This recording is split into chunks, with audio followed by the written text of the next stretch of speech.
Medyo basa pa yung face ko ngayon mga ging kasi nga katatapos ko lang maglagay nitong Hydra Moist at ngayon ko lang pala napansin na kukunti na lang yung laman niya. Ayan, malapit na siyang maubos kaya mapapa-order na naman tayo ulit.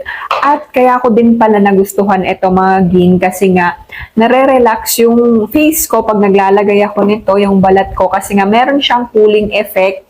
Plus, nilalagay ko pa siya sa ref kasi nga para mas malamig talaga siya pag i-apply ko siya sa face ko at natutulungan din nito yung aking mga pimples at pimple marks kasi ang dami ko talagang pimples lately. So far ngayon naman mga ging is naging pimple marks na lang sila at ayan, hindi na ganun ka visible ito dito at ito naman medyo mapula pa siya.